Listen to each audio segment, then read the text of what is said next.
Have you ever stopped to think about the fans behind a band?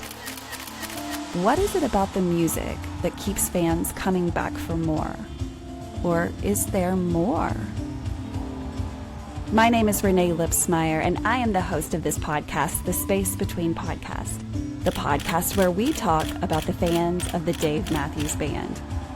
Each week, a fellow DMB fan joins the show to discuss their journey with the band. Welcome to the Space Between Podcast.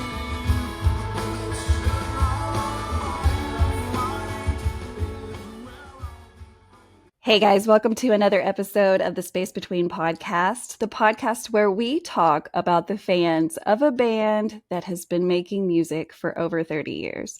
If this is your very first time to listen to this podcast, first of all, welcome. I'm so glad that you're here. But second of all, we're only going to talk about one band. And I bet that you've heard of this band, but if you haven't, well, I hope that you dig into this podcast even more.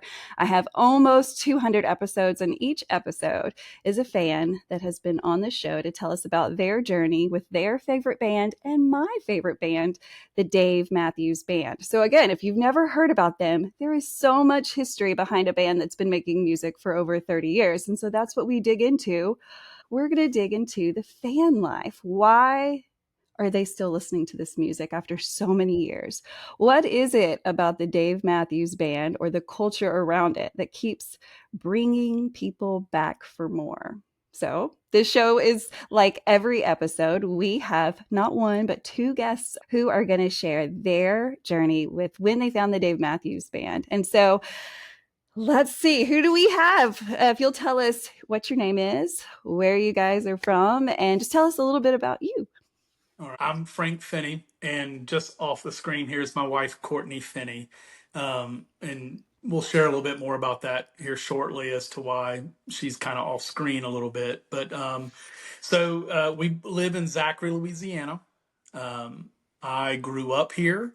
Uh, Courtney, my wife, she is from New Iberia, Louisiana. So if any of y'all have ever heard of Tabasco, just outside of New Iberia is Avery Island, where Tabasco is made and shipped all over the world. No way. So the home of Tabasco is where she grew up. It's a small, it's not a small town. It's a mid-sized city in Louisiana, and I grew up more in the country, kind of out in the sticks, if you will, of Louisiana. It's a little bit different the way I grew up. Of course, we're both Gen Xers, so we grew up as feral children in the 80s. Basically, Yes. just left to our own vices, entertaining ourselves from sun up to sundown. The whole story that we tell our kids, back in Yes. my day. But we live here in Zachary now. Zachary, Louisiana is a small kind of suburb just north of Baton Rouge. Okay. We moved here back in 2016. I took a job at the high school. At that time, I was working in education. I was a counselor and a football coach, and I took a job at the local high school. And so we moved here, and plus it was easier for Courtney to get back and forth. She worked downtown Baton Rouge for Morgan Stanley. Well, at the time she was with JP Morgan. Her career was in finance and in personal wealth management and investments. So she worked downtown Baton Rouge, which where we lived before. Anybody that is listening is from Baton Rouge. You know that traffic is a nightmare and has been since Hurricane Katrina. It's a whole thing in Baton Rouge traffic, but it made her commute a lot easier. And we found a community to raise our kids. At the time, they were 3 and 2. And we were just kind of starting our journey into parenthood. And it's the best public school district in the state. I got a job there, and this community has really welcomed us with open arms, and we have found home. And we have a dog, Doki, who, well, it's her sleep time right now. She's napping from having harassed her brothers all morning. Did you And say what is its name again? Doki, Doki. she's a miniature Australian Shepherd. We'll send Okay. pictures of Doki. Like Um, okie dokie. but Well, just Doki.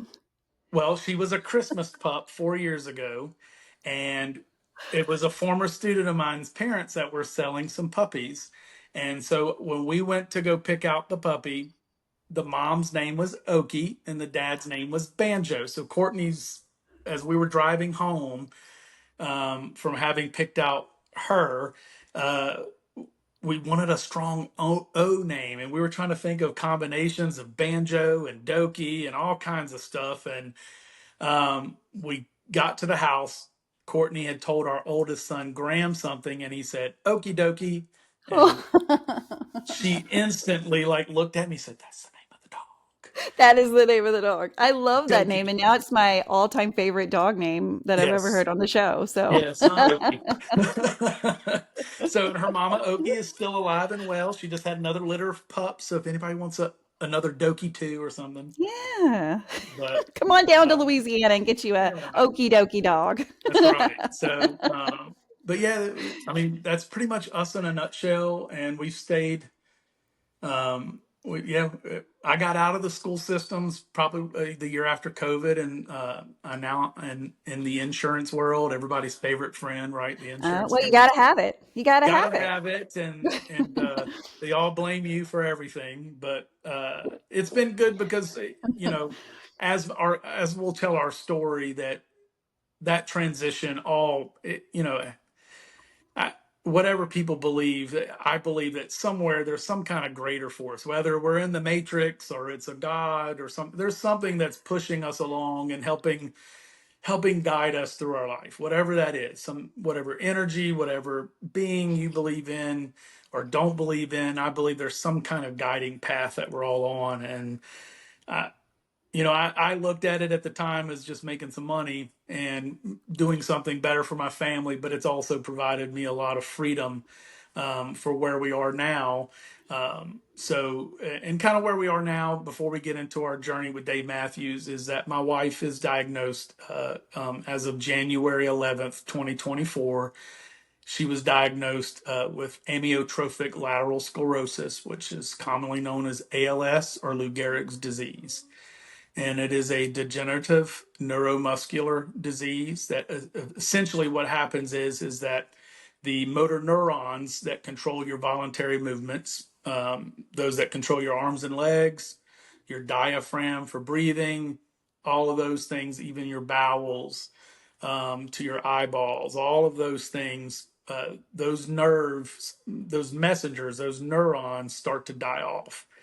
And the sad reality is that even though they discovered ALS over 150 years ago and have put a name on it and recognized that this is what it is, they still don't know why it happens or exactly what the disease does to the body and what triggers it.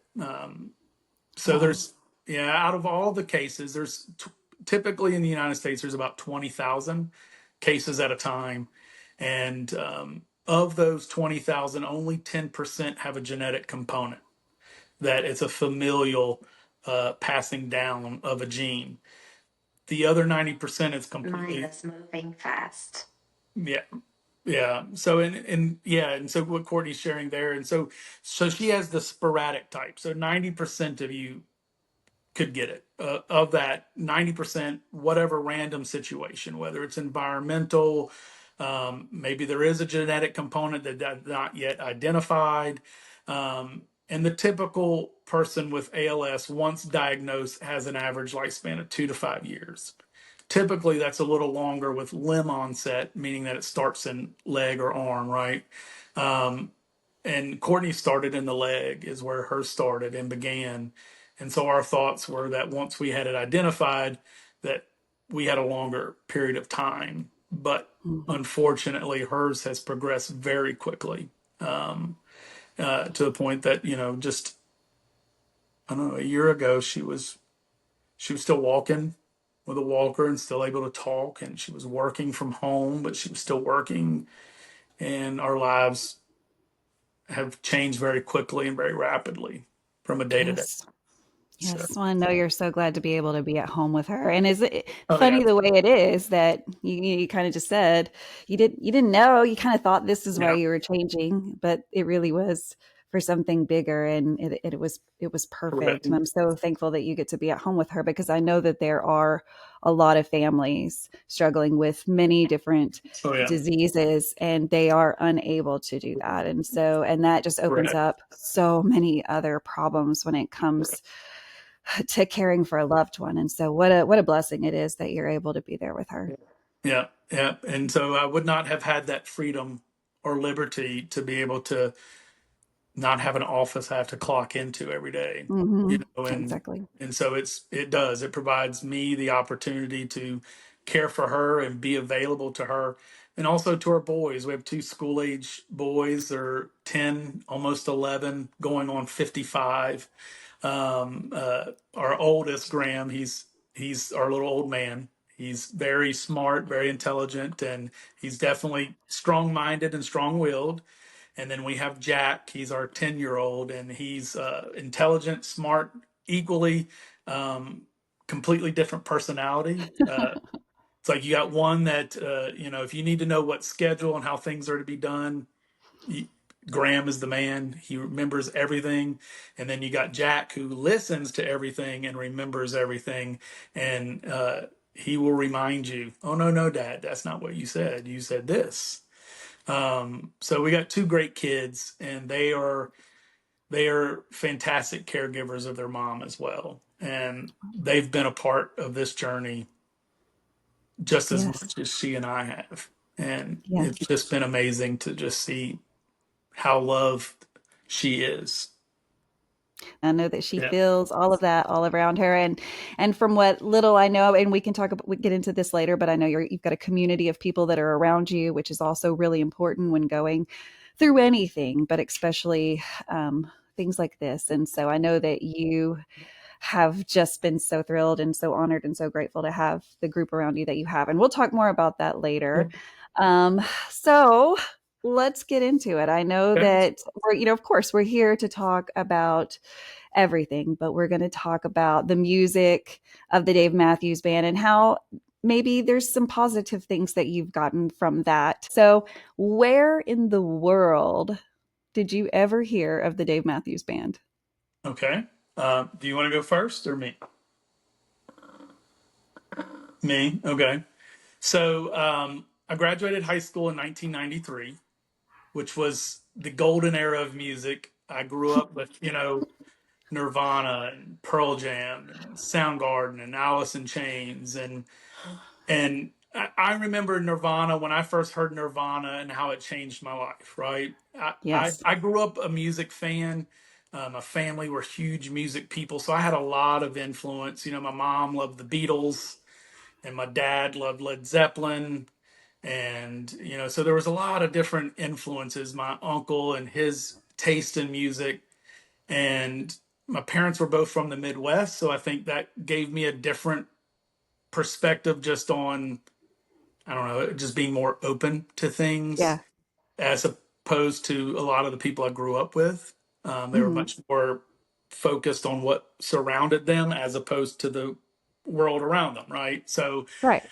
right out of high school, I joined the military. I had never heard of Dave Matthews at this point in my life, but um, at my training school, I met a guy that was from Virginia, and he was from the Charlottesville area, and he had actually gone to UVA for a year. I don't know, probably got into some financial issues, partied too much, who knows. It But happens. ended up in the Air Force, and we were at the same base getting trained, and we had a conversation one night just talking about music, and there was another girl there from like Worcester, Mass, and she was a huge jazz fan. We were talking about jazz, and I was talking about a lot of the rock bands that I liked, and then he said, I know a band that I used to go see in the bars that sounds like both of those. Like, and that's literally how it happened. And I'm like, Wow. that sounds awesome. I love that. And he actually had a couple tapes. There's no lie. He had a couple live tapes, and we On listened him? to them. Yes, with him. Like he had them. Like he had tapes. Like so, He was we would passing out the good practice news of the somewhere. Dave Like he Matthews had. Band. Yes. Like he was passed it along. And here we are in San Angelo, Texas. If you've ever been to San Angelo, you probably don't remember. Like it's just not something that sticks out. It just Yeah. really is. So if you're from San Angelo, I apologize if I've talked poorly of your community, but you've probably gotten out. If it were me, my my assumption is you probably left a long time ago.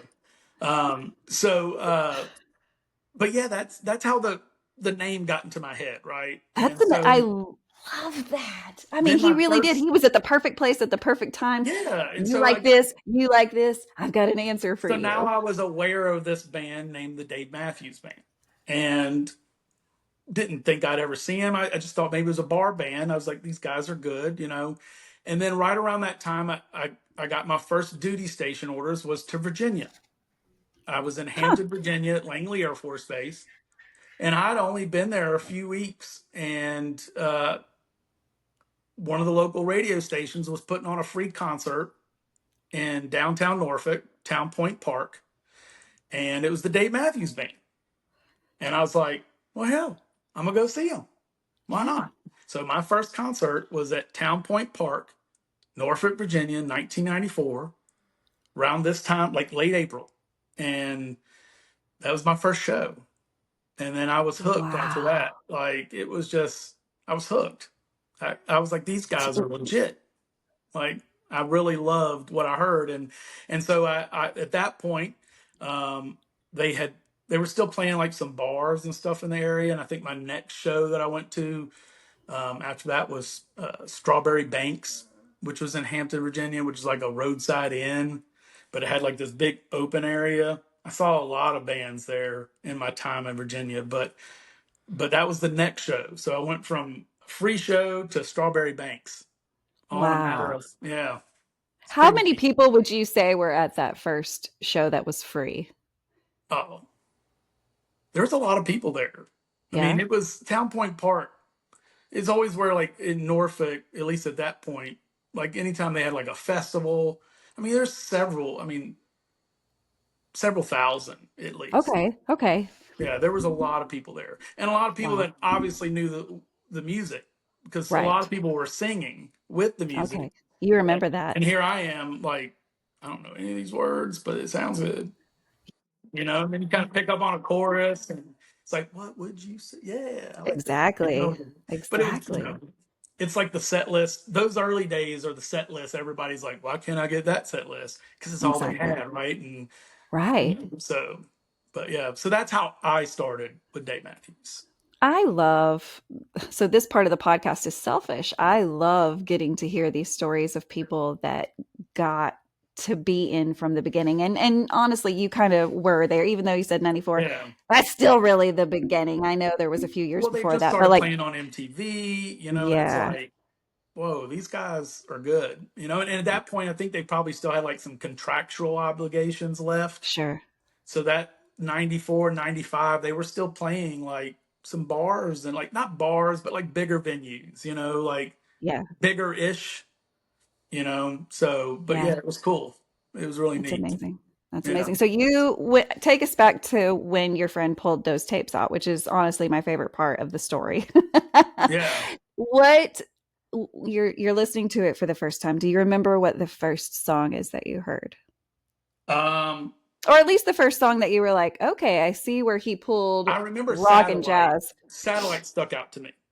Like I just remember hearing it and just, I'm not in any way a musician, but I've been around music my whole life. I have a good ear for music, I guess you Mhm. could say, and I can tell when something's a lot more complicated than on the surface.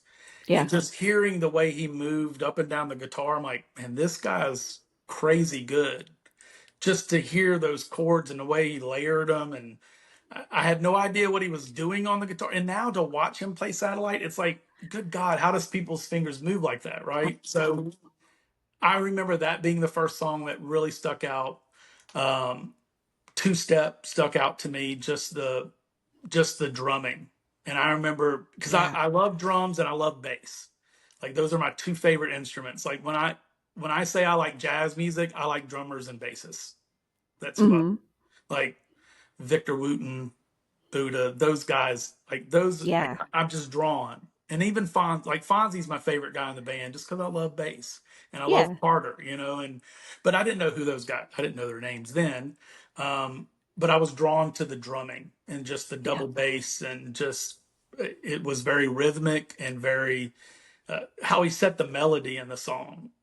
I watched a documentary recently and they talked about that. Like it was the first part of the Led Zeppelin story, the authorized documentary, and they Yeah. talked about John Bonham's ability to play melody and how all the great drummers play melody. And looking back on it, that's what attracted me to Carter was just his ability to bring melody just through like a hi-hat, a cymbal, crashing over the drums, and just I don't know. I think that's what draws you to people like Carter is Yes. that melody that they're able to layer in. So, but yeah, No, I get it. So, Courtney, when was the first time that you heard of the Dave Matthews Band? should I say? Well, I do want to say so. Part of ALS is that you do lose your ability to speak. And with that comes awesome technology. If anybody's ever seen Steve Gleason, like when he was on the ESPYs, it's an eye gaze device. So Courtney's actually typed out a statement basically sharing how she first came to know Dave and the band. And so it's actually going to read for her in her voice that we were able to preserve what she's written. So if it sounds a Awesome. little off, that's why. Yeah. Awesome. What's that, baby? I fell in love with Dave Matthews Band sitting around late night listening to Under the Table and dreaming. Satellite blew my mind. It's one of our son's favorites too. Then I saw them live at Jazz Fest, mind blown again. I was hooked. I'd love to say more. Dave Matthews Band has been the soundtrack of our lives. I love that. The soundtrack of your life. And the fact that you got to see him at Jazz Fest. Of course, that was the first thing I thought of when y'all said Louisiana. I said, oh, you guys are lucky down there. You get a lot of great music. Oh yeah, we do. And Jazz Fest was always been a place where I went and saw Dave. I actually saw Dave too. I came home on leave one summer, and Dave played at the Varsity, which is kind of a. I mean, if you ever went to LSU or around Baton Rouge, you've heard of the Varsity. It's kind of a famous concert venue here. So I saw them there, like early '96, maybe summer of '96. It was right before the Crash album was released. I don't remember the exact time frame, but it was before Crash was released, but they were playing some of those songs. Because like they went on a big fall tour after that, and like I saw them at Hampton Coliseum later that year for New Year's. One of the things I wanted to comment about Courtney's story and your Yeah. story, Frank, is you both had a love for Satellite. Oh yeah. Um, now the boys have a love for that song. And so it's almost like, I mean, I'm sure you have I don't know if you have a family song, but that stuck out really that y'all all you just loved it from like the first time you heard it. It is one of those songs that people really do hear, and it's memorable because Satellite doesn't sound like anything else. I think I can safely say that. Or at least if there is something, I haven't heard it. Yeah. Have y'all heard anything that sounds like so grabbing? Satellite will just grab you from Yeah. the beginning. No, honestly, I can't think of another song that's similar. I mean, that's a lot with Dave's music, especially the True. the first three albums. It was so different and unique, and it was kind of a breath of fresh air from the whole grunge scene, which I still love and still love their music. But it reminded me more of like the Mad Season stuff or like the single soundtrack, like Chloe Dancer, those kind of like just great songwriting, great rhythm, just I don't know, it just the chaos of our youth Yes. needed Yes. that calm, right? Like there was Yes. so much angst in Gen X. There just was. It was this conflict of, like there had to have been a better way, but that was the only way our parents knew, right? And so you had those kind of conflicts. And then the world was changing so rapidly around us. There was no longer communism to, I guess, unite us as a nation. And so you started seeing more division.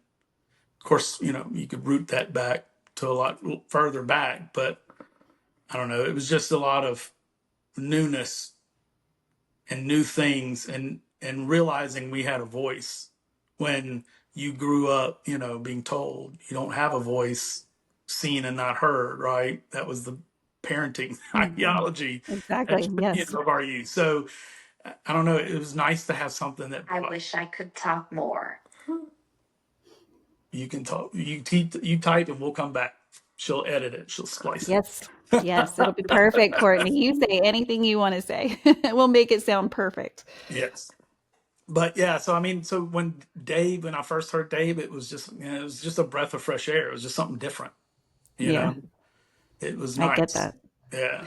So, Courtney, here we go. Get ready. I'm about to merge your stories. So, once upon a time, Frank and Courtney met. Where did you meet each other? Because I want to bring those Dave Matthews Band stories together. Okay. Because where did you guys meet? All right. So I'll let her start.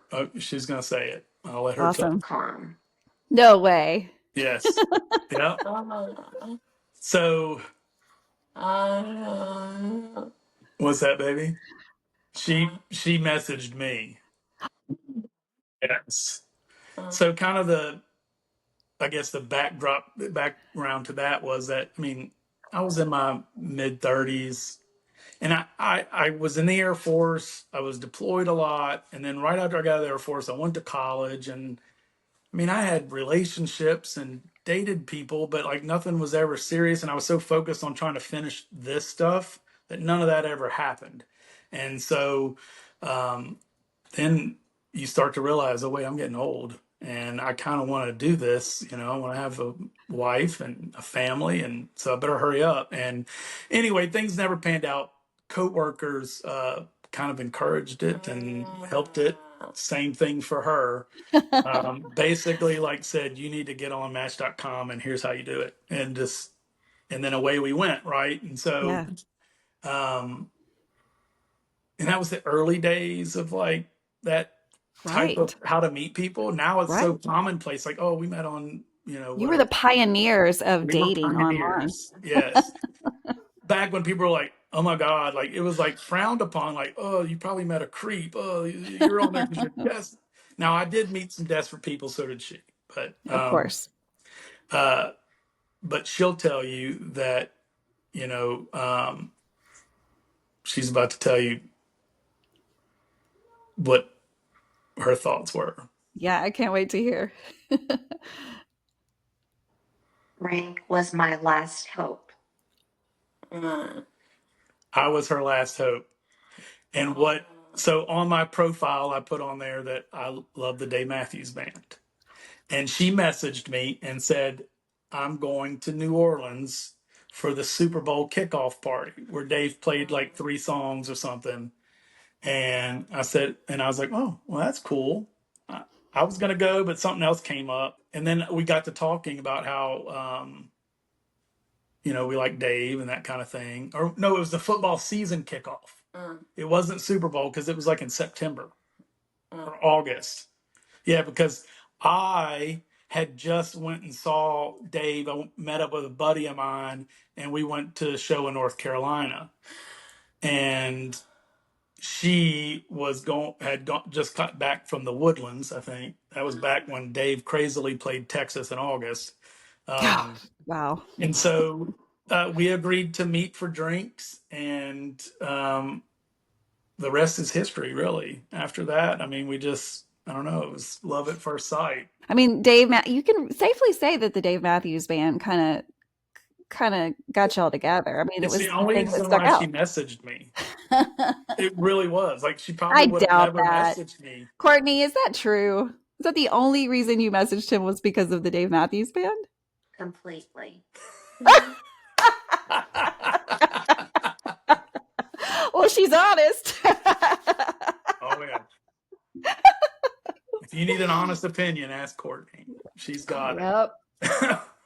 But that's not a bad thing. And I mean, it is great to have music in common because especially when you were both fans on your own. So you brought that world together and you go to the first show together. Tell me how the experience, because it changes when you bring someone that you love and they also love the Dave Matthews Band. It changes your experience. So we both separately had always been part of the kind of the Texas circuit, going to Okay. Texas shows, Woodlands, Yeah. Dallas, and then occasionally Austin, that kind of thing. And we had started dating.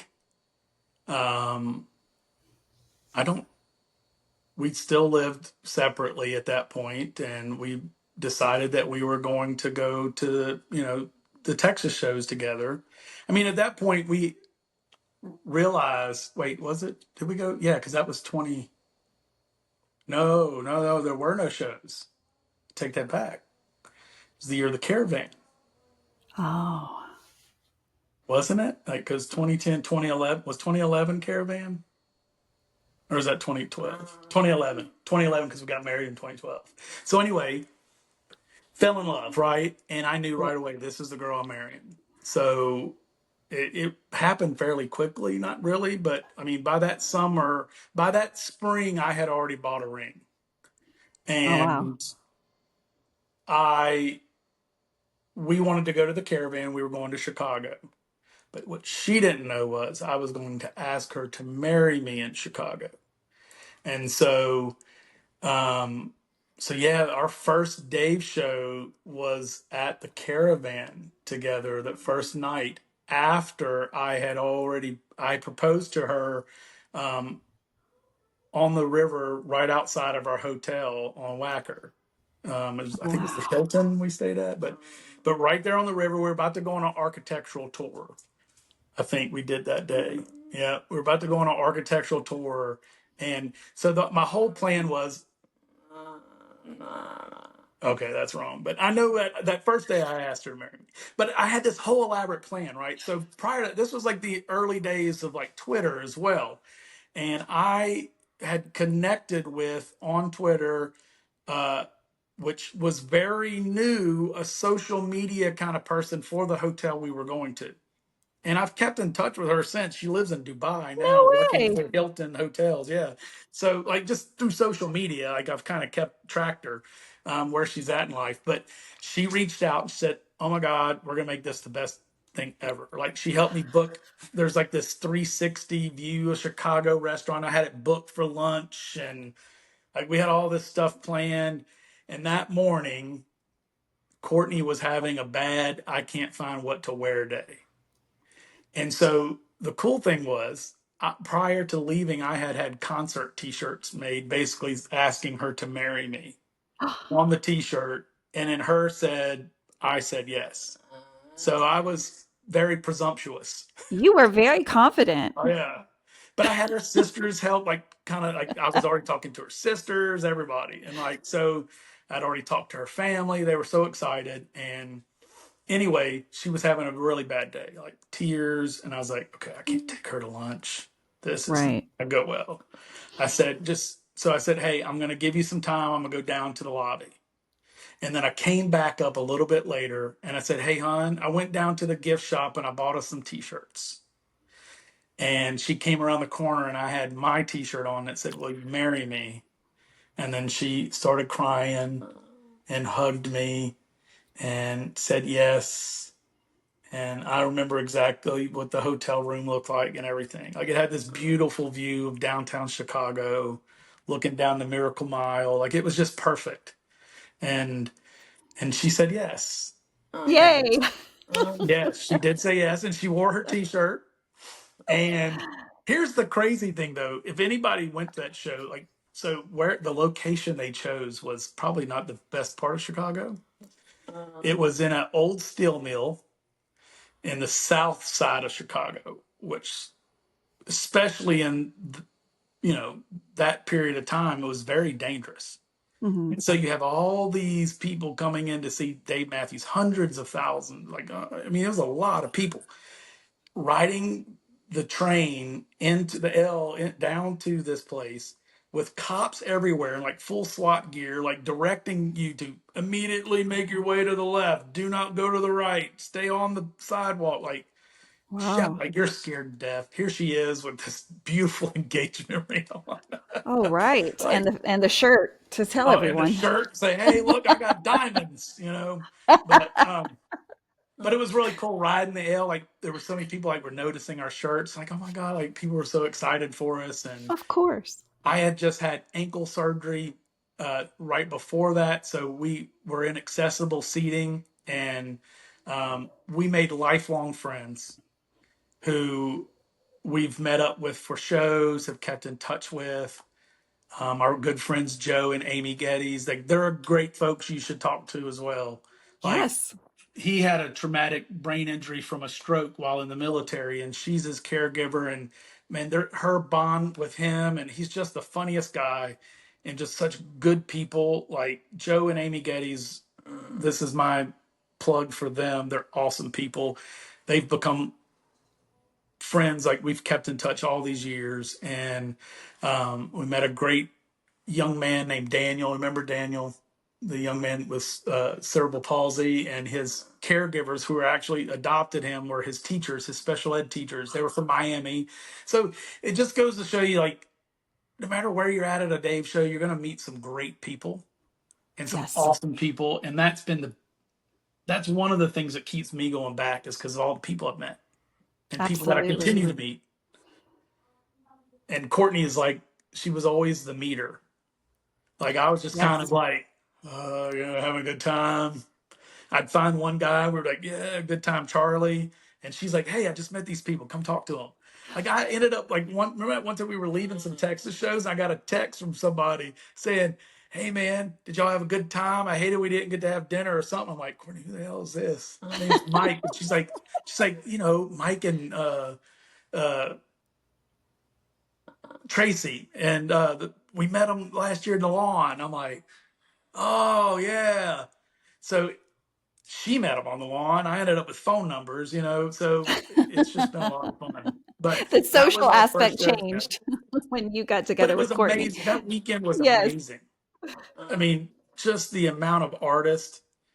I mean, that night, that was the first, well, no, it was the second time I ever heard a song for the first time. But that was the first time with her. He played Sweet for the first time that night. He had wrote it Really? while he was, or maybe that was the next night. I don't remember. It all blurs. It He wrote does. it at the hotel while his little boy was swimming. It was pretty Yeah. cool. I, Yeah. I can't imagine. But it was really cool. It's just great to see the original Wailers. Like Bunny Wailer was there. David Gray. The Flaming Lips did the entire The Wall. Um, Dave and Tim played. There's OAR. I'm trying to think of all the other people Wow. there. It was just awesome. It was a great I weekend of music. predicted opening with Pound and Sign 41. Yep. Hell yeah. She Oh, yeah, called she it. called it too. And like I remember, well, because so Courtney she'll tell you she's a quarter Jew. And her mom's dad was Jewish, and so she always, Uh-huh. I'm a quarter Jew. So I had a Shalom Y'all T-shirt on, and there was a guy that was Jewish behind us, like, "Oh man, y'all are part of the tribe," and like, so it just turned into like a whole thing. The whole weekend, we were all part of the tribe for the Yeah. weekend, and I remember how excited he got when Courtney predicted 41. I thought he was going to lift her up. I was like, "Hey man, you probably shouldn't be doing that. Like, you just had back surgery. That's why you're sitting here, right? Like, you might want to slow down, man." like we are. Oh, it was such a great show. Sometimes it feels like you're winning the lottery when you predict that song, though. It just something Even to about be it. an It's a opener, like fun I can't game. remember. Prior to that, I don't think I'd ever heard it as an opener. Like that was the only. Might be the only time I ever heard it as an opener. It was awesome. 41. Yeah, What show was that? it was the first night The or second the night of Chicago? Chicago. Yep, Okay, okay, gotcha. first night. Yep, first night. Yep, Wow. So, fast forward way into time. Well, what year was that? 20, we said 11. 2011, Yeah, 2012, 20. Okay. 2011. So fast forward 10 years later, when we're all getting through COVID, he opens with 41 in North Carolina. And Yeah. that was a stunner. I'm never expecting 41 as an opener, but Courtney, you nailed it that night. I just never predict 41 as the opener. I You know, don't I know got a why. I think it's unique, obvious, but it's not. I've gotten a couple unique openers in North Carolina. I've been to probably 4 or 5 shows in North Carolina. The one that sticks out to me was Minaret's opening, and it was in 2010 when I went the last time. He opened with Minarets, but it was the first time in a long time that he used the scat intro. So like everybody else was just kind of like a lot of like newer fans were like, "The hell's he about to do?" And I'm like, "This is Minarets, y'all about to get Oh rocked." yeah. Oh, And because that's hold my on. favorite song, that's like my all-time favorite. Really? What is Oh it yeah. about it? Um, I spent a lot of time in the Middle East in the Air Force, and so just that call to prayer is a very familiar. It's just very familiar to me, and in that song, it's almost like a call. It's like Hmm. a call to prayer. It's like a call to, uh, you know, I guess, kind of facing yourself. I feel like kind of like repenting of yourself and their mistakes, and you know, so I guess I got that kind of No, connection that to makes it. sense. That Yeah, makes sense. and a lot of Dave's early writing too, you get that Quaker influence in a lot of his songs, like that. True. That kind of, you hear those principles of nonviolence and non-aggression, and you just kind of hear these themes of grace. And so yeah, so Courtney wanted to share on how she predicted number 41 and what signs she saw or what kind of clued her into I that big. saw a Yeah. street sign that said 41 on the way to the airport for Caravan, and that was my sign. It was right too, wasn't it?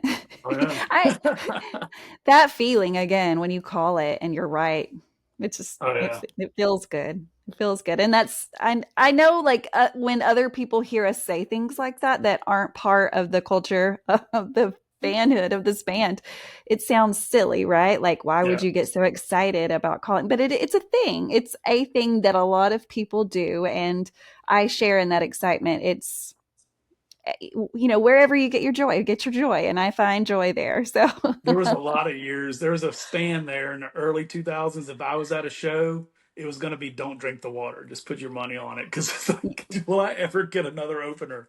Like, it was pretty funny at sometimes, but I think if you just call the same thing every time, you're surely to be right oh, you're going to get right eventually. sometimes. Oh yeah. Well, maybe, unless you're saying something like angel or snow outside, you're not going to get that, I don't think. Well, you would say that, but we have gotten a Loving Wings opener. Oh, that's Yeah, awesome. in And that's Dallas. rare. Oh yeah, that was pretty wild. That was in Dallas. I was like, you gotta be kidding me. Because the night Wow. before at Houston, was that the night that he gave me his pick? I was knighted at one point by Dave with a pick. And I have well, we'll get to that, but Dave verified my story. He did, with So, Courtney, confidence. is you have so many fun stories about being able to call. You got engaged surrounding Dave Matthews Band. You met the man of your dreams surrounding the Dave Matthews Band. What is it about the Dave Matthews Band that made you want to commit to it this way? She is very committed. As she's typing, I will share that she is committed. She's in a relationship. She's married to you, but she's in a relationship with the Dave Matthews Band. Oh, 100%. Yes, yes. I pale in comparison. She's ready to tell us. Courtney wants to share with what keeps her listening to Dave Matthews. Yes. It draws me in. Yeah.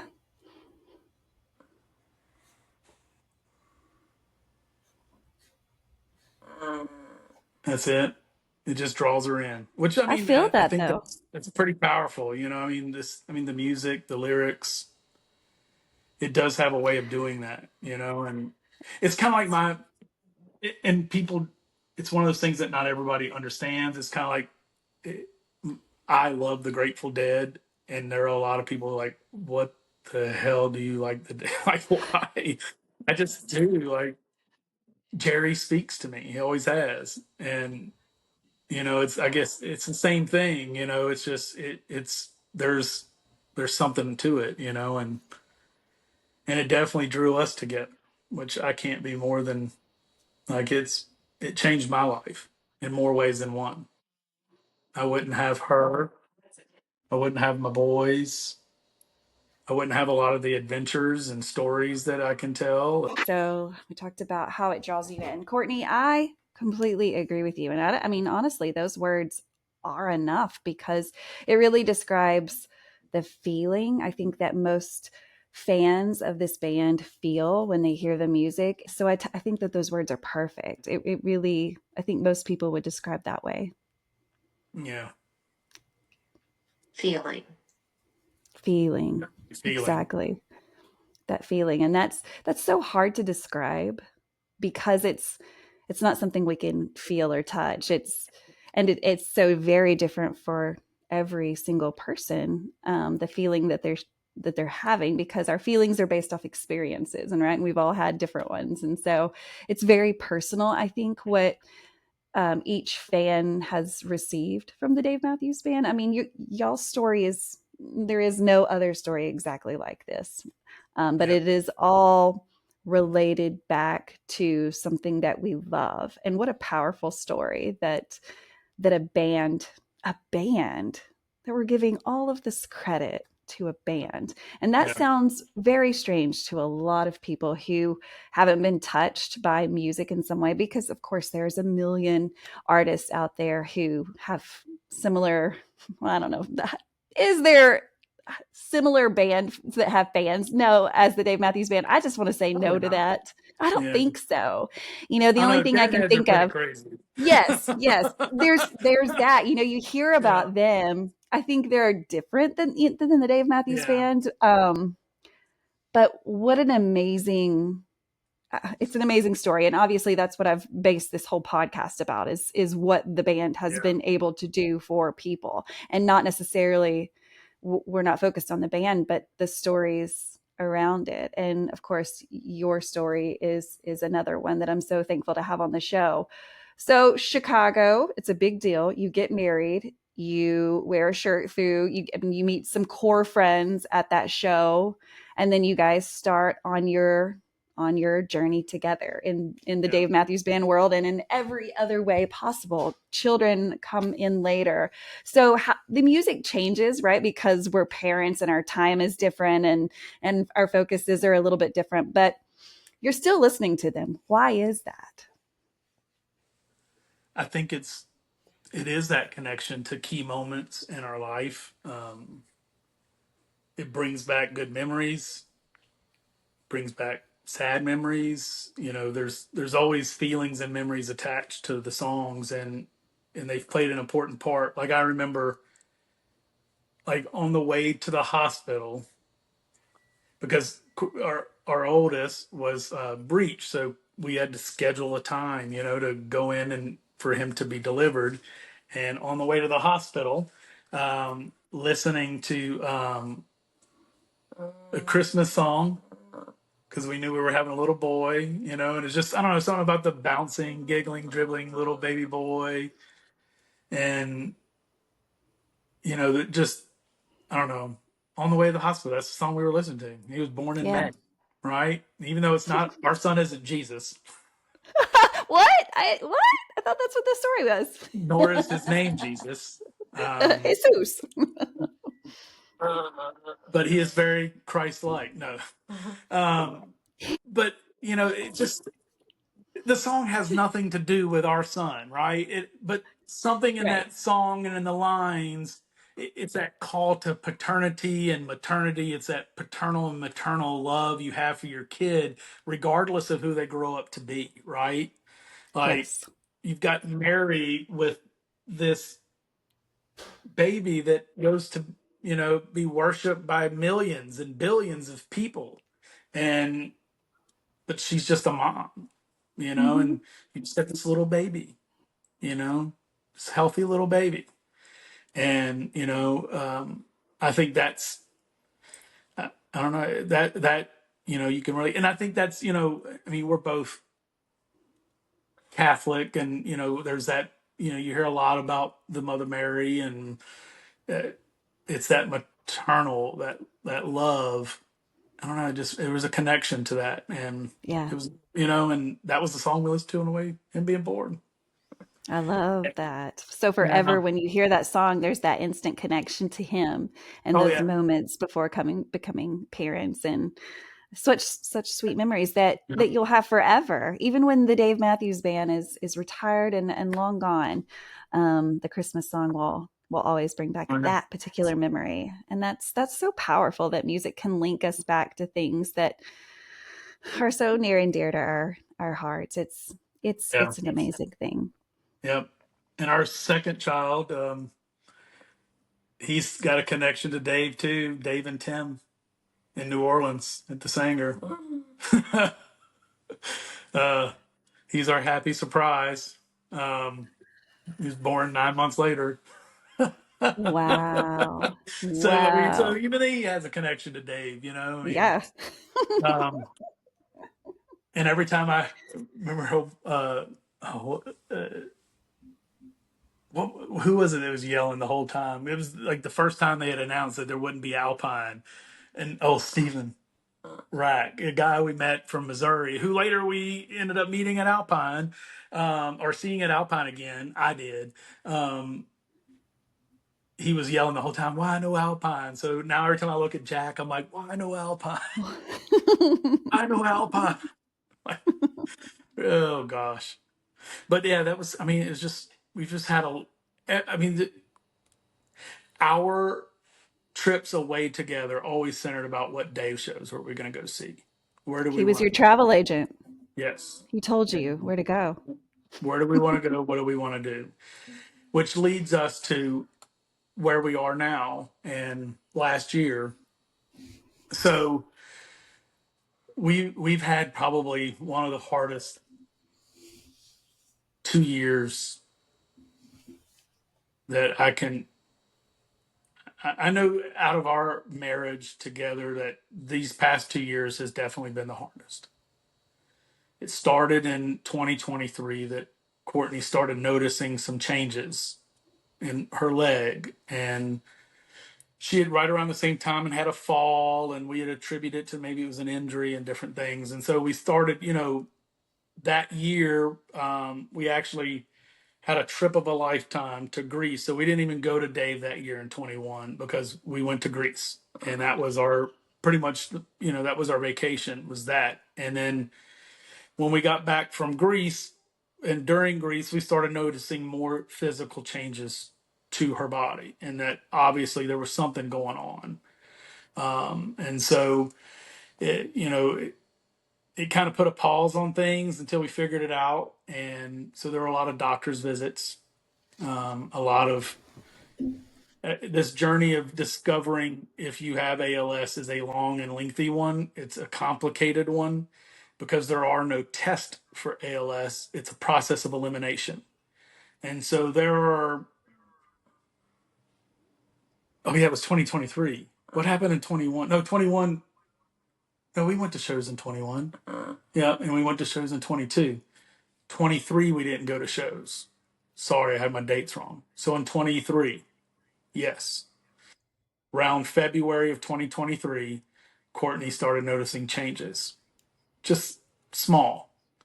And I mean, there were even times where at night she was like, "Hey, like sometimes I feel like my legs just aren't like they're weak," and Hmm. never really put two and two together. So that summer we had actually went to Greece. 23, no Dave shows because we're going to Greece. We had a great time, but we noticed things were getting weaker for her there, and so it was very troubling uh, to just see how she was struggling. And then with ALS, like I said, there are no tests, so it's a process of elimination. And but we really didn't start that process. And in fact, she had a coworker go to her in July and said, "Hey, you really need to go to the doctor. You should go to the doctor, get checked out."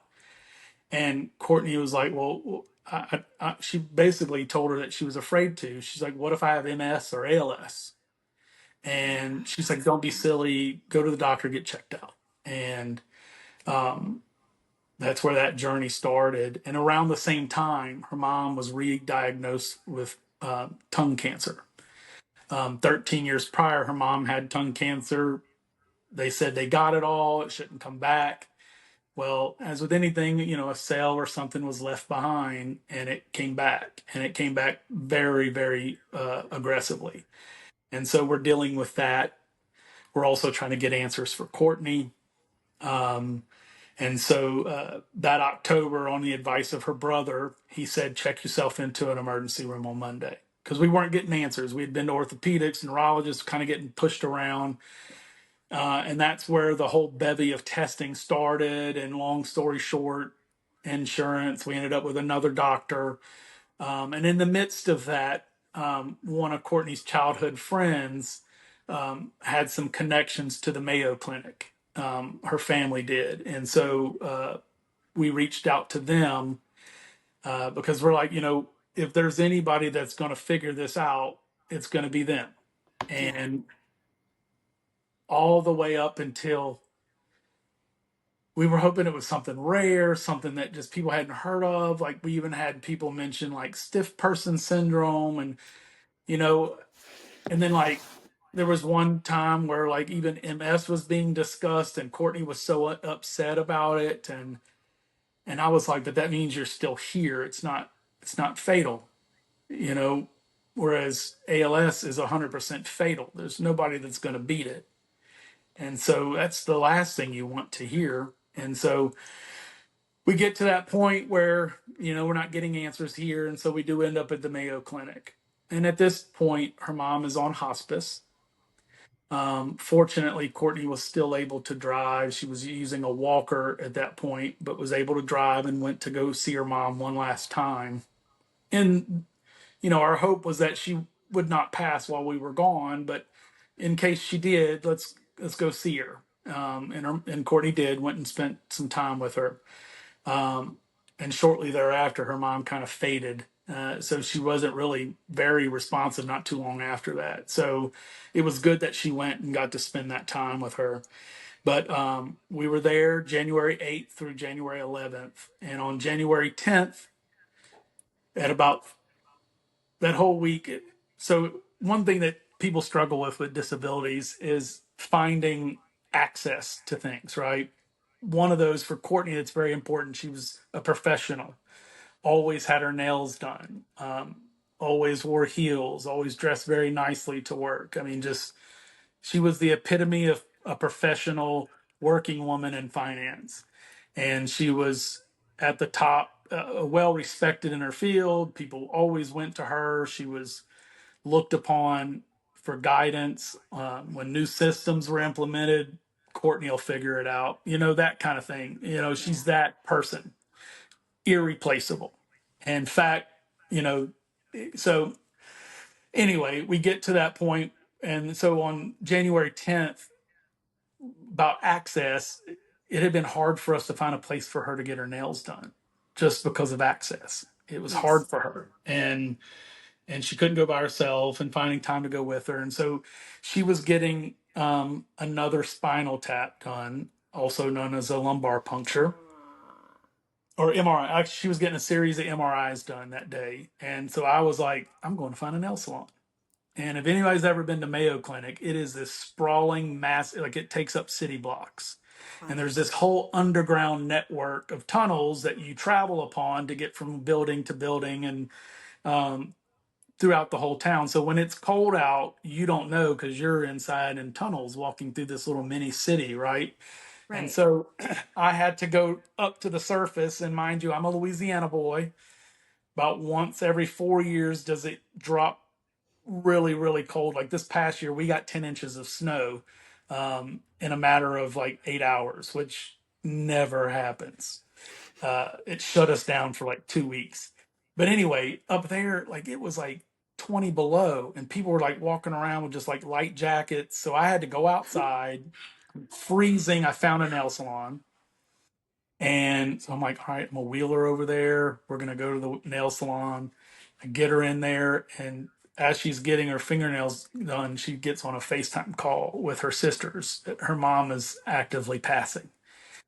And so here we are. I'm trying to do something beautiful for my wife, and we're in a nail salon, and her mom's passing on FaceTime. And so we actually were on the phone with her mom and her sisters when she passed.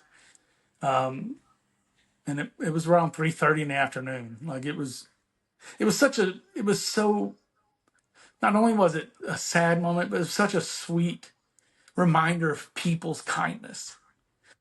Like in this world and all the craziness that's going on, like you forget that, man, kindness wins every time. And I just remember sitting there, we're getting her nails done. I'm like, give her whatever she wants. I don't ever get manicures, but I get pedicures. You got to take care of your feet, right? You got to, they get you where you're going. You got to make sure you don't want scratchy feet, that kind of thing. So, um, anyway, I'm sitting there in as that's all happening, and we're just so overwhelmed. We're in tears, and this lady's sitting there, and she's talking to us, and it's obviously she's this lady has money, like, but she's not one of those that's like flashing her money, but like you could tell this lady, like, there's just something about her, right? And anyway, she ended up like, but we went to labor. I went to go pay, so all that's happening, and we're trying to figure out our lives. And oh my God, this is horrible. I'm so sorry I brought you to get your nails done when this was happening, and that lady had paid for everything. And like, just that little gesture. And like, these people weren't cheap either. Cause I remember like looking at their price. I'm like, man, this ain't like back home. Must be because of the winter temps, like nail polish. It's hard to get up here, I guess. I don't know. We're in the middle of nowhere, so, um, but I don't know. In that moment, I remember that lady's kindness, and I just remember everybody's kindness there. But that next day, that night, we had gotten a message that we had a new appointment with a doctor that we hadn't seen yet, and we were still trying to get into a couple more tests. Like, there's the way Mayo works is that you show up at the beginning of the week, they schedule all your tests, and there's some things that they schedule when you get there, and if they're full, you just got to sit and wait. So we were sitting and waiting in a waiting room for like a couple of days for this one test. Oh my goodness. That we were hoping would give her another piece of the puzzle. And so we had an appointment with a doctor at 2:30 that afternoon. And at that point, our lives were completely normal. We're just trying to figure out what's wrong with Courtney. And by 2:31, that doctor had basically changed our whole lives for us. Within a minute, our whole lives were different. And he told, those words came out of his mouth that she had ALS. Like, it just changed everything, right? And her and I both, like, it just, I don't know, we didn't know what to do or say. And it just broke, it broke me. She was, I think, probably in shock. She was asking all kinds of questions of the doctor. And I'm over here just like in tears, like I'm just like overwhelmed. And at the same time, in the back of my head, I'm like, there's a damn blizzard coming, and these people from Minnesota are scared to death of this blizzard that's coming in. I should probably be scared too, because I know nothing of. I've been through two nor'easters when I lived in Virginia during the winter. That's it. That's my experience. And I stayed in my barracks room like pretty much the whole time. Like I didn't venture out. And so there's all this stuff going through our head, and we're panicking. A million things go through your head, and I'm sure she can share what was going through her head. But I remember we got back to the hotel room, and we had decided then that we weren't going to tell a whole lot of people yet. We were just going to tell our immediate family, because her mom had just passed, and Right. we didn't want to like turn that into a circus at their mom's funeral. There's a lot of layers to that we just, we chose to wait a few weeks. So, but one of the things that in the midst of that, when you're told that you have a terminal diagnosis, all kinds of stuff starts going through your head. And one of the things one of the first things Courtney said was that I always wanted to go on a plane ride with my boys and take them to a concert, and I won't be able to. In my head, I never said a word then, but in my head, I was like, oh, hell no, we're making it happen. And I kind of took, and I do this a lot in my life. I'm a huge fan of Ron Swanson, and he always said, never half-ass two things, whole-ass one thing. So I decided to whole-ass this and make it happen. And so I was committed at that point that I was going to get us to a Dave show. And going back to the whole access thing, access is incredibly difficult. Now, granted, every show you go to, there's a wheelchair section and there's one person allowed in. But I got two little boys. So that's four of us. And at that point, my wife has a caregiver. So it's now five of us. And trying to buy tickets, they won't let you online. They stop you if you try to buy more than two accessible tickets. When you call, they're like, yeah, that's ran by Live Nation. They, even a lot of the venues, there, it depends on who they're ran by that determines how many can be sold. So I kept running into roadblocks that direction. And so, of course, Team Gleason is a huge part of helping us. And they have adventures that you can, sign up for. And I applied for an adventure to go with them, but it didn't work out. I think budgeting or something like that, like the cost that it would take to get us all where we wanted to go would have just been too much. So we got turned down, but I didn't let it stop me. We had done speaking of our community, they had done several fundraisers for us for these types of things that we could take these trips and make memories with our kids. And one of our closest allies through this whole journey has been Kelly Gleason from Kelly Viator from Team Gleason. When she found out that we had got turned, even though she works for Team Gleason, she has nothing to do with the trips. And when she found out we got turned down, she's like, "Oh no, we're gonna figure this out." And so she let me started stop making. you just Yeah, for a second yeah. because I'm not familiar with Team Gleason and I Okay, don't okay. know if other listeners may not be Yeah. familiar. So So who is Team Gleason? Team Gleason. So Steve Gleason was a New Orleans Saint. He's from Okay. Washington State. Played football at Washington State. An excellent athlete. Um, uh, I've been a lifelong Saints fan. Um, like the practice squad players and like who might be coming up kind of person. Listening to the radio programs. Courtney's always loved the Saints as well. We were both at the NFC Championship at different times with different people together, right? That's When the Saints wild. went to the Super Bowl, we were both there. Like that was probably the first time I ever cried at a sporting event. Like I've been a Saints fan my whole life. Well, Steve, after Hurricane Katrina, of course, the Superdome was shut down, and that first home game back was against the Atlanta Falcons. U2 played a big concert before, like it was a big deal. And like the Saints were back because there was a lot of talk they wouldn't come back to New Orleans and we would lose our Saints, but they were there. And Steve is who made the famous punt. When the Falcons chose to punt, Steve blocked the punt and we scored a touchdown. And he's forever memorialized with a statue outside of the Superdome blocking that punt. That punt meant more to the city of New Orleans than probably any moment in sports before the Super Bowl. Like it meant we were back, and not only we were back to kill the Falcons.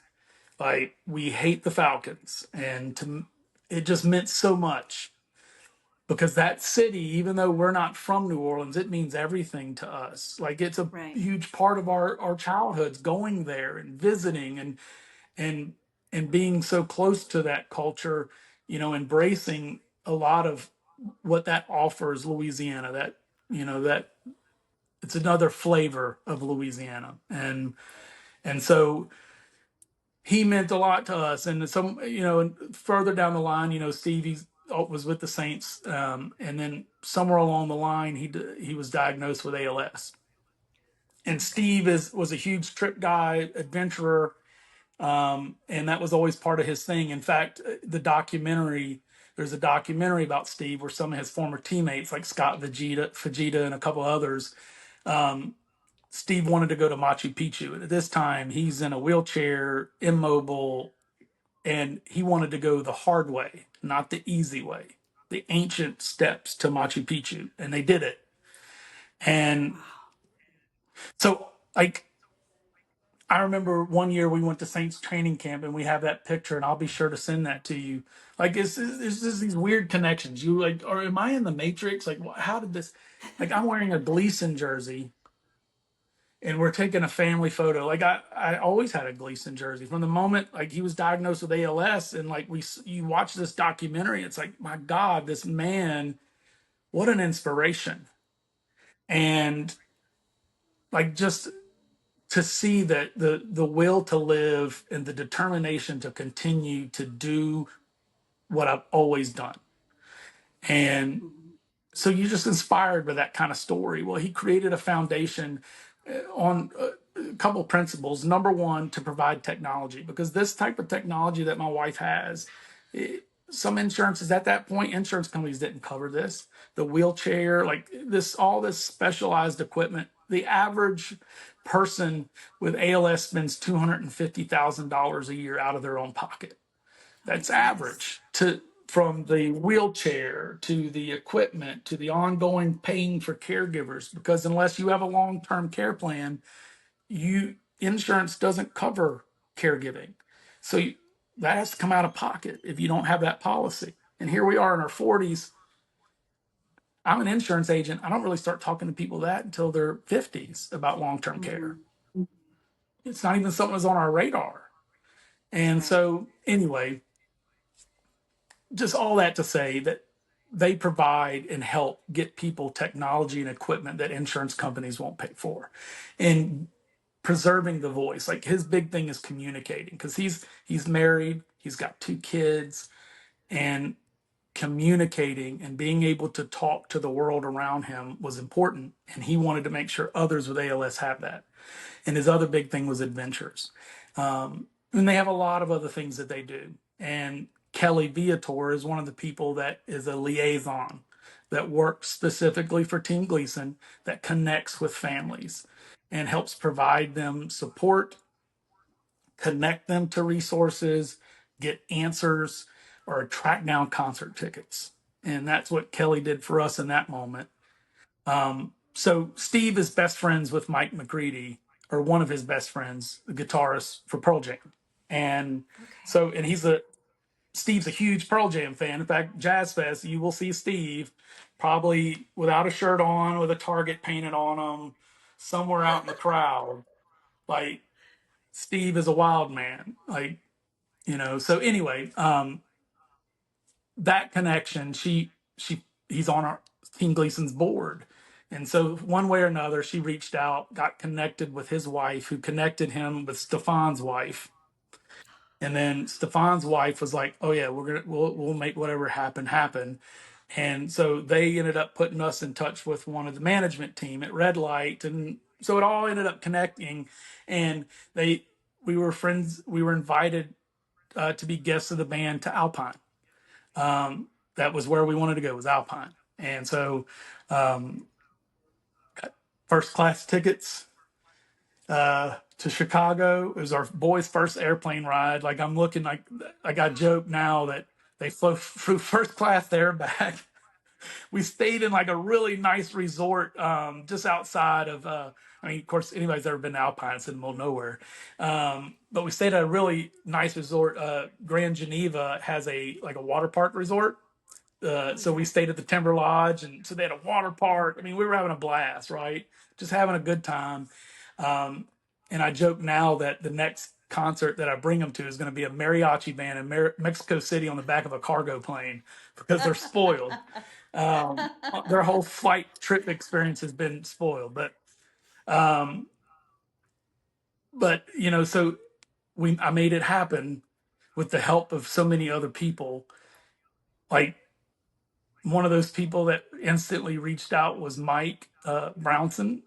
He reached out to me on Facebook. I joined an Alpine Facebook group just because I was wanting to know, like, how accessible is the accessible area. I've got my wife in a wheelchair. This is all new to me. I don't know how to do this. What Yeah. do we do? And so many people that were in the in that community, they started reaching out to me. Like, just goes back to the kindness of people. And I can't say enough about Mike. Like, like we instantly connected. Like he's like a brother now. Like we text all the time. He just texted me last week, just checking on us, making sure we're okay.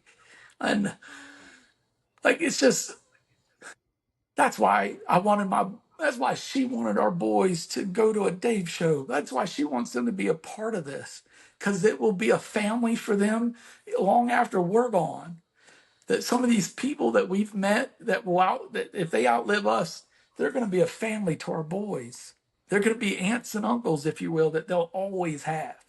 And so like I just remember sitting on that plane going, it's really happening. And we landed and we got I mean, even getting the wheelchair accessible van rental, like, and there's a guy that I just found out got fired from his job for the ALS Association. They had all these cutbacks. That's another story, another day. Like if you want to give money to support people with ALS, give it to people like Team Gleason, or there's an organization out of on the East Coast called CCALS. They give your money to those people because they put it right into the hands of people. Like they help people. They're not helping CEOs get bonuses. Um, but like from the airline crew to the hotel staff before we ever got there to this guy that worked for the ALS Association who drove in the middle of the like late at night after he got off work to bring equipment that Courtney would need to the hotel from Milwaukee late at night to drop it off so Wow. it would be there for us and to know that he just got let go. Like he posted on a support ALS group to let his people know that we're not here anymore. And I remembered him. And it was awesome to be able to share my experience with him for others to see, just like how awesome this guy was and why, Hmm. like, to just do that. Like, he could have said, yeah, we don't have anybody down there. I'm sorry. But he loaded this thing up in his hatchback, which I don't know how it fit, but it did. And he got it there. And like he was telling me, I have a Subaru Outback. It probably won't fit. And I mean, you may know what a Hoyer lift is, I right? do. I He do. fit a Hoyer lift in his Outback and brought it to us over an hour and a half away. Like, how awesome is that, Incredible. right? So, Incredible. but we get there and we're so excited because we wanted 2 nights. Like, we needed the kids to understand what a 2 night stand was all about, right? Yes. Um, because there are moments that happen in those 2 nights that are completely different, and some of them are connected, some of them aren't connected, and so we wanted that experience. So we get there the first night. Alpine is everything that people say Alpine is. It is special. It is different. Dave plays It is. different. The It band plays is. different. They interact different. And I've seen them at a lot of places. And to say that that was the best venue by far, 100%. I've been to a lot of shows. That was the best venue. It, and I only say that just because of the atmosphere is the best show, right? I mean, they're Yes. older. They don't sound the same. They sound different. There's no No. violin. There's all that, right? But Right. something about the electricity there, like it was different. And so that night was awesome. And but before the show, and I almost didn't want to jinx it, I got a text from Kelly. It says she copied a text from somebody. I don't know who it was from. It said that we were meeting Dave after the show. And I was like, and here's the thing, I wasn't even looking for free tickets. Like I just needed access. Like Right. help me buy them. Like if you can show me five Hmm. tickets, I'll buy them. I need Right. access to the tickets because it's not easy Right. to get that many tickets in a wheelchair accessible area. And I just needed access. But they gave them to us and didn't even ask to meet Dave. Like I'm not that person. Like I've seen famous people on the road or been around, and I'm just not the guy that's going to go run up to them and be like, hey, like they're people too. You know, if they want to talk to me, I'll talk to them. But anyway, but when we got that message, I was so excited, and we kept it from our boys. Like we didn't want to tell them, No. but Yeah.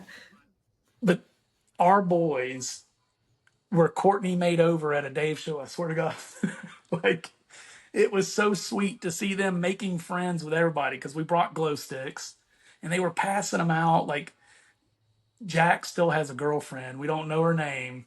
But she was at Alpine in the pit right in front of us, blonde hair. She was with a gentleman who she ignored most of the night probably not your future. I think Jack might be. At least he thinks so. Um, but we made lifelong friends that night.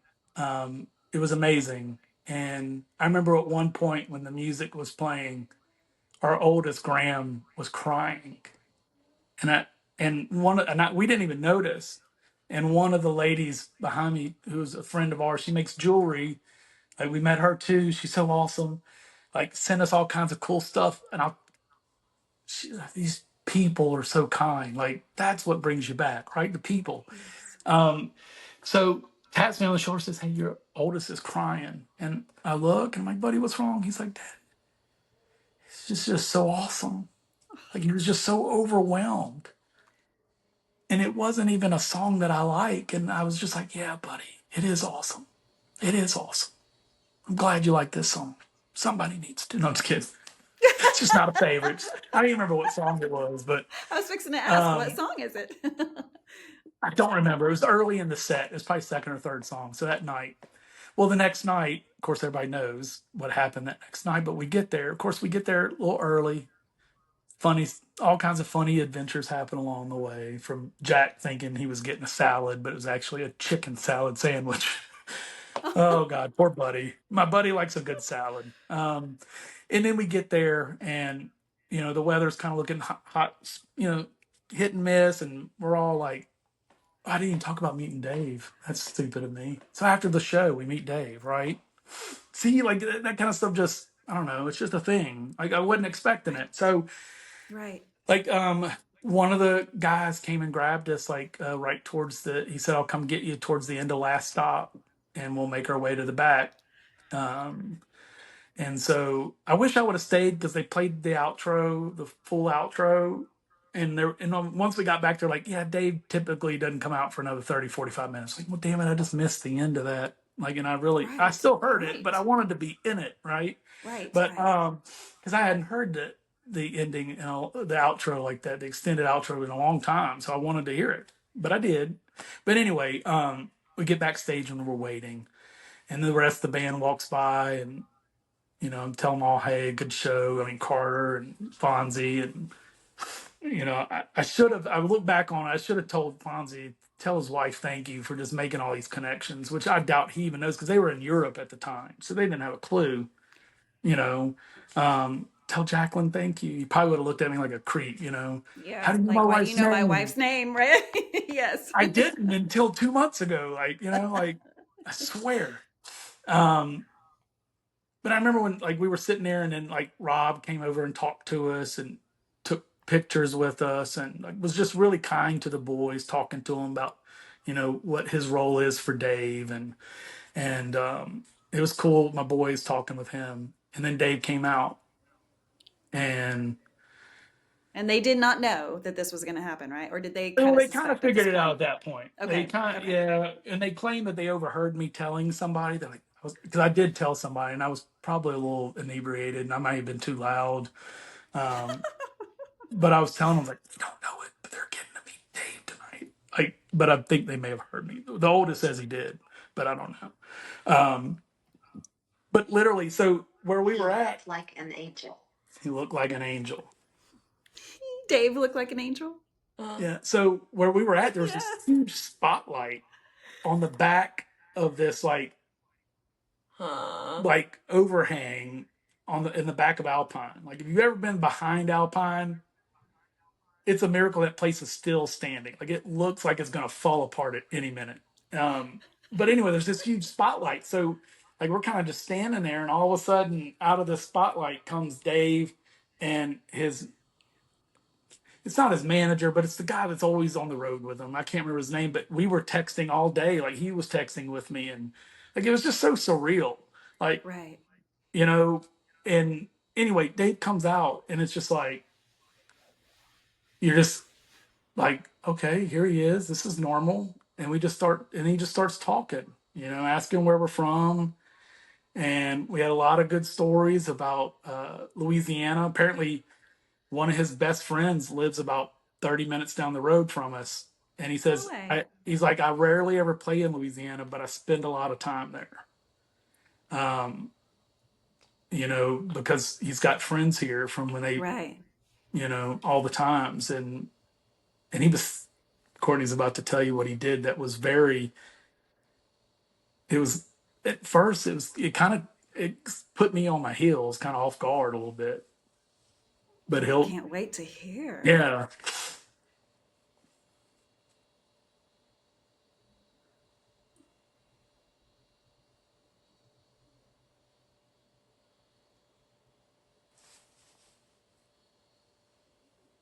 And I'd like to say we have some really, this is another funny thing, and she'll kill me when I say it, but our caregiver was with us, Donna, and I gave her my camera, my phone to take pictures.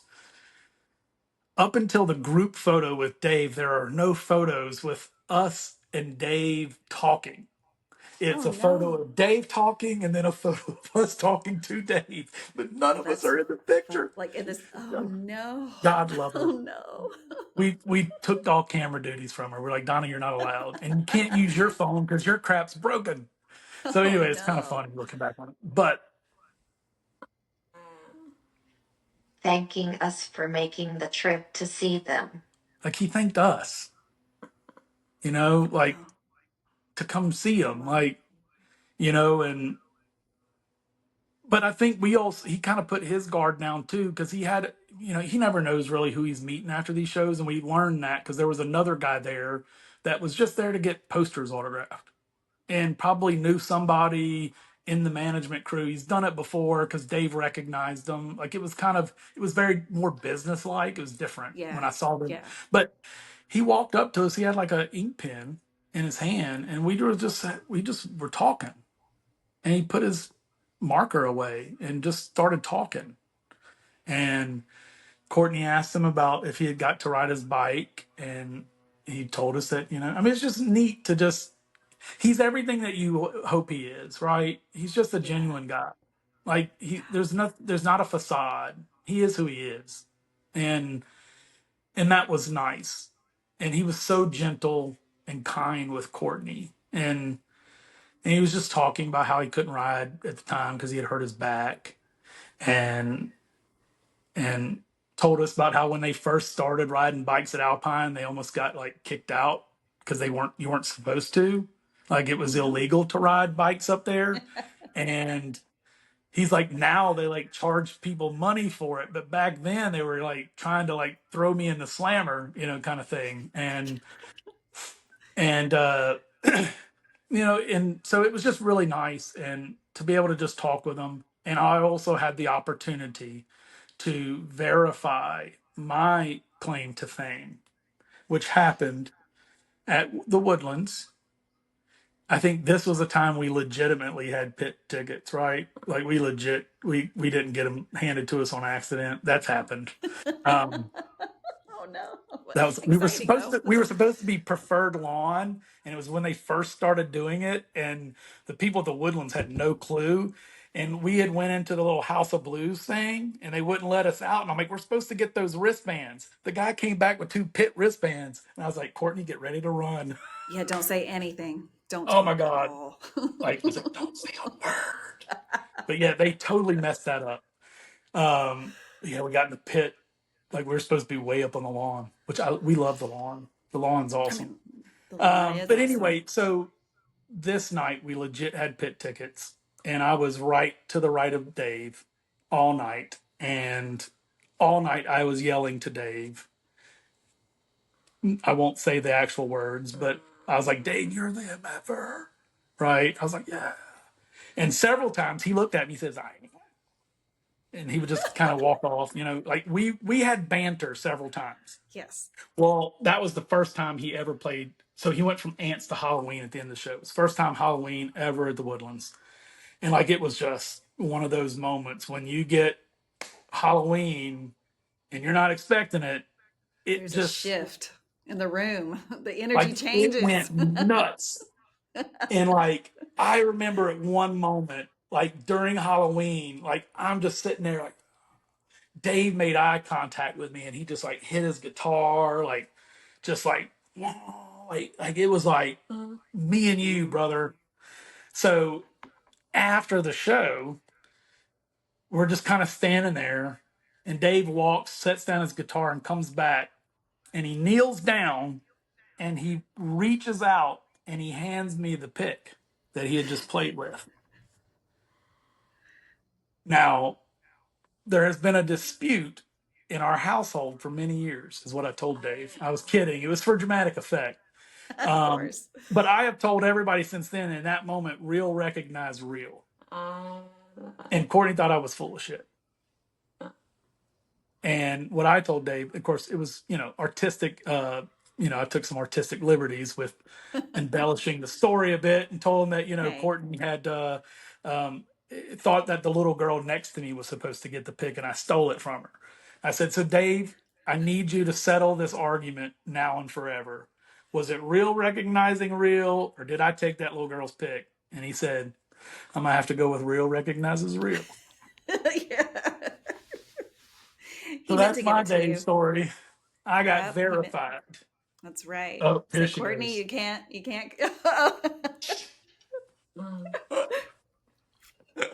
She's ready to come back with her Oh yeah, she's rebuttal. got it. She's got it.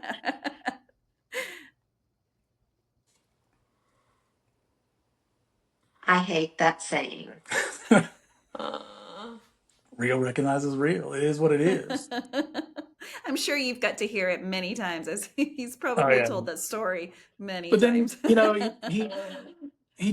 he was just very kind, and he knelt down. He knelt down, and he was talking about the kids. He thought they were twins. That's what he first said when he walked up. He said, "Oh wow, are they twins? I have twins."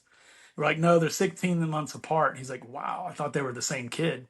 And Wow. so we got to talking about his kids, and his daughter was there. I think she had just had broken her leg or something, and Oh she was there no. with him, one of his daughters, and so anyway, but when he sat down to take pictures, like he didn't just hold Courtney's hand like you full on like and Yeah. like just interlocked fingers, and it's like easy, buddy, get up off my Back there. off. That's my dream girl, not yours. Yeah, but and as he was walking away, he's like, I think he asked the boys if they had any requests, or and then Jack, our youngest, said, I want to hear Satellite. And he said, oh man, I haven't played that in a long time. That one's tough. And then I was like, Graham, and Graham said, I want to play Halloween. He's like, oh yeah, that's a good one. And then she had a request. She wanted to hear The Maker. And then I said, hey, as he was walking away to the other guy that was behind him, I said, hey man, let's make it really good and go JTR to The Maker. Yeah. The next night, Dave Nato hits. And so we don't get to hear the show because it was postponed to the following Sunday. And we're being from Louisiana, we had to get home. And That's right. and so that set list had all of our songs on it. And in fact, The Maker was going to be played, but it got scratched at the last minute. He was going to go from Satellite into The Maker, but he replaced it with the old that old R&B song. Go around in circles or something like that. What is that song? It's that old R&B song. I can't remember the guy's name, the artist, R&B artist. Anyway, it got scratched on the set list at the last minute, but all of our songs on there, JTR, Halloween, Satellite, they were on that next show. Oh wow. Wow. So I We have to missed it. ask because the what are they calling it? The tornado. Dave Nato. Dave Nato. Yes, you just said. So we wrote it What? out in the pit. Everybody, so they shut it down, opened it, shut it down. Like they did a really bad job of that. Well, it ended up where the only people left in the venue were those that were in the accessible area. Everybody else was gone. And they were letting them go. They were bringing golf carts up and letting people transfer into the golf carts and bringing them down. Mm. But like I went and talked to the security guard. I said, look, my wife has ALS. It's a progressive disease. We are just brand new in a wheelchair. And so this whole idea of transferring while it's raining and it's wet, like, because the night before, after we met Dave, they let us bring our van up to the top of the hill because it's very steep and not wheelchair safe to get up there. And so I told the security guys, like, look, man, you have to let us get our van up here. Like, there's no way I can do this or anybody can do this. Like, it's not safe. It's wet. We're new. And so there was another couple that we met. Her husband was in a wheelchair and they made best friends with our boys. They stuck behind with us because they didn't want us to be left alone. Jessica, and what was Jessica's husband's name? What? Brian? Oh, Brent? She's going to type it. But anyway, they stuck behind with us. And so we have a really cool picture. They're striking the set behind us, and we're sitting in like a puddle of water, taking a picture in the pit because we rode out to Dave Nato all by our lonesome. I have a really beautiful What a picture of the story. sunset. Ben. Yes, Ben. Ben Ben. and Jessica. They're really awesome. I think they're from Massachusetts. Yeah, they're really good people. And we Shout met so out many Ben and good people. Jessica. Like Sue, Ben and Jessica, Sue. So anyway, we wanted the 2 night stand, right? We didn't get it. Yes. And so we made plans to go to Colorado, and the band hooked us up again with tickets. No And way. so we went to Colorado and we got 2 nights, and it was so awesome. Like, so Graham cried the first concert. This concert, Dave played Satellite the first night, and little Graham Jack just broke down. He was just feeling it. Like the videos, like that's what it was all about. Man, they were just feeling themselves. Like, it was so awesome. Oh, yeah. He made best Everything y'all friends with wanted them to feel. oh yeah. Oh yeah. And like he made best friends with one of the camera ladies and got a set list. And the next night they were harassing the sound crew until a security guard basically almost kicked us out trying to get a set list. I kept sending them down there. Hey, go ask. I mean, they're Um, very friendly to children. They are very friendly. yes. Except for this one guy. He said, "Not tonight. We don't have any." I'm like, "That's a lie." Yeah, we Seriously, know the how this works, soundboard doesn't have a sir. set list. Yeah, I'm like, who are you? This is not our first show. Correct. So, but yeah, so it was awesome to be able to have that, and so that journey is going to continue, And right now, we're hoping, as this stage of the journey for Courtney. She is on hospice, has been for probably about 2 months now, but things have gotten harder for her, and so moving forward, that's the one thing she's asked me to commit to, is that I take the boys to shows and we sit on the lawn because they need that experience. They need to sit on the lawn. And so, and we have some plans already, some tentative plans already in the works and on the books. And, one way or another, mom will be there with us. And just going back, just the amazing people that we've met along the way that have been so supportive, that have contributed either with their words or their actions. Like, for instance, in Colorado, Mike, I can't say enough about this guy. Like, I could brag about this dude 100 times over. Like, if you ever need a legit person to hang out with or find out something about, contact my boy Mike, because he's Mike, awesome. give me a call. You need to be on the show. Yes, Mike is a great dude. Anyway, Mike had tickets to the Colorado show, but they were unable to go. And so he sold them, but his condition to the people that he sold them is that they had to go to the merch tent for me and get whatever I needed, or they couldn't have his seats. And so, how crazy, I don't know. Like, Wow. I mean, I think just that, we like to use that word crazy because it is so rare in real Yes, life to it meet people is. who are so selfless. And that seems Yes. crazy to us, but it's not. It's refreshing. It's amazing. And I think we need that reminder so much on the If daily. all you There did are was good watch the people. news, you would think Yeah, nobody likes each other. You would exactly. think nobody gets along. And that's not true. And No, that's what your story is, and so many others. And the point of this podcast is to let people know, no, there's some no, amazing people on this world left, still trying to do good, just because, not for a no. reason. So we are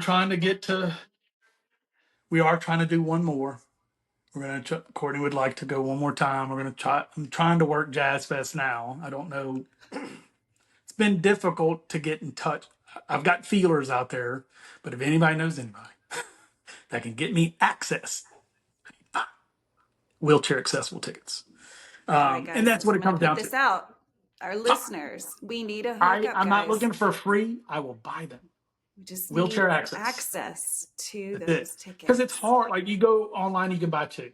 If you call them, they're like, well, we only sell two and it's not really made to have that many people. I'm like, well, Jesus, what do I do now? And now if I showed up with tickets, which I can go get tickets right now, and I go to the wheelchair access area, sure, they're going to let her in and me or Donna or caregiver, but what about my boys and me? Like Right. they want to be with their mom. That's the whole point of this, right? Is to Right. spend another time moment with their mom. So Right. yeah. So I'm working all kinds of angles for that right now. We're so close. Might as well go tell Dave bye one more time, right? Go see him one more time. Doesn't hurt.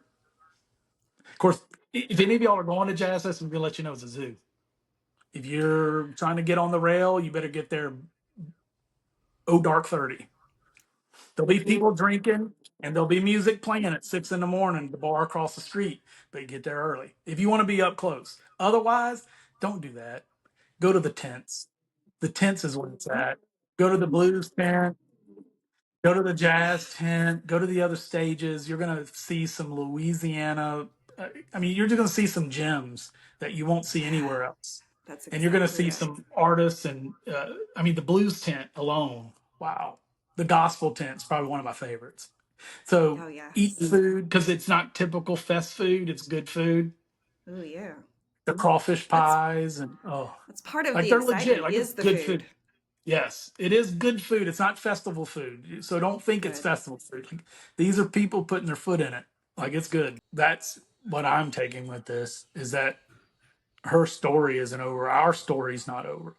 And and it's just all about leaving a legacy and, passing it down.